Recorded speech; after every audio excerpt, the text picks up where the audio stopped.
فاز المنتخب الوطني لكرة القدم النسوي بنتيجة 2-1 في المباراة التي جمعته. ظهر يوم الجمعة 23 فبراير 2024 بالمنتخب التونسي، وتدخل المباراة التي أقيمت بتونس لحساب ذهاب الدور الثالث من التصفيات الإفريقية المؤهلة لدورة الألعاب الأولمبية التي ستجرى الصيف المقبل بالعاصمة الفرنسية باريس. وسجل الهدف الأول للمنتخب الوطني لكرة القدم النسوي في لقاء اليوم اللاعبة فاطمة تكناوت في الدقيقة 44، بينما وقعت غزلان الشباك الهدف الثاني في الدقيقة 54. وتمكن المنتخب التونسي من تسجيل هدفه الوحيد في الدقيقة 52 عن طريق اللاعبة آلاء الكعباشي. وستجرى مقابلة الأيابي يوم الأربعاء 28 فبراير 2024 بالمركب الرياضي ولي العهد الأمير مولاي الحسن بمدينة الرباط بداية من الساعة 8 مساء.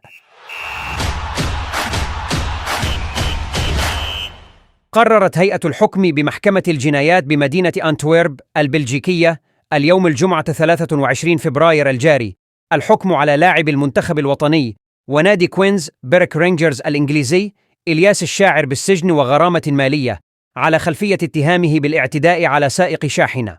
وحسب مصادر إعلامية بلجيكية وأخرى بريطانية، فإن المدعي العام بالمحكمة المذكورة أدان الشاعر بالحبس لمدة 2 عام، بينهما 1 عام موقوف التنفيذ وتعويض مادي بقيمة 15,684 يورو لفائدة الطرف المتضرر. وأوضحت العديد من الصحف البلجيكية أن فصول القضية تعود إلى صيف سنة 2020، حينما كان اللاعب المغربي وشقيقه الأصغر في رحلة استجمام بمنطقة أردين شمال فرنسا، حيث دخل إلياس في نقاش حاد مع سائق إحدى الشاحنات تحول بعد ذلك إلى اشتباك خطير.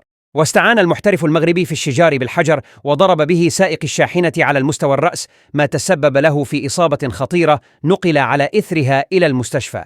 وفي سياق متصل، تفاعل نادي كويز بارك رينجرز مع الحكم الصادر في حق متوسط ميدانه إلياس الشاعر، حيث قال في بيان له أنه على اتصال منتظم مع الفريق القانوني للاعب المغربي، مشيرا إلى أن الإجراءات القانونية في هذه القضية لم تصل بعد إلى نهايتها.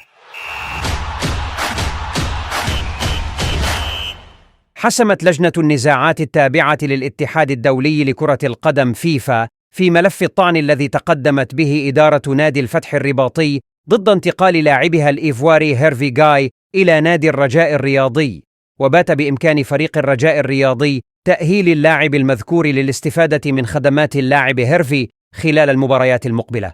وقام اللاعب هيرفي بنشر قرار الاتحاد الدولي عبر حسابه على انستغرام.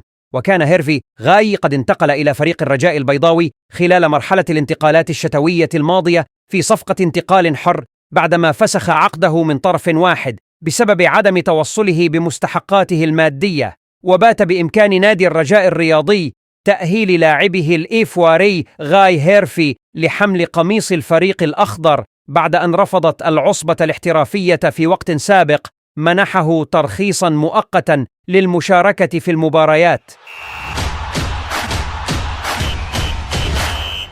سيكون ياسين بونو الحارس الدولي المغربي في نادي الهلال السعودي في مواجهة خاصة مع مواطنه عبد الرزاق حمد الله مهاجم نادي الاتحاد في 3 مباريات تجمع فريقيهما في ظرف 11 يوما في منافستي الدوري السعودي الممتاز ودوري أبطال آسيا.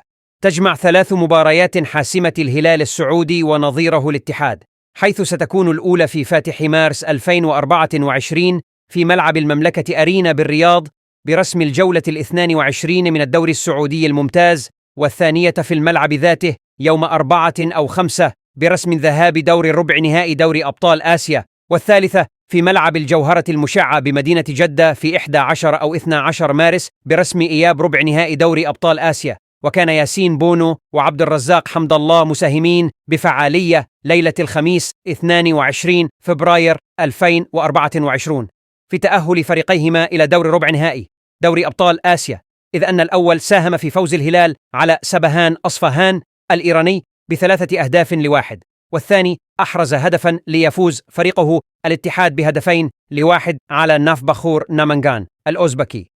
ويبرز عبد الرزاق حمد الله وياسين بونو من بين أبرز اللاعبين في فريقهما الاتحاد والهلال، إذ فرضا وجودهما في التشكيلتين الرسميتين لفريقيهما في جميع المنافسات في الموسم الرياضي الحالي.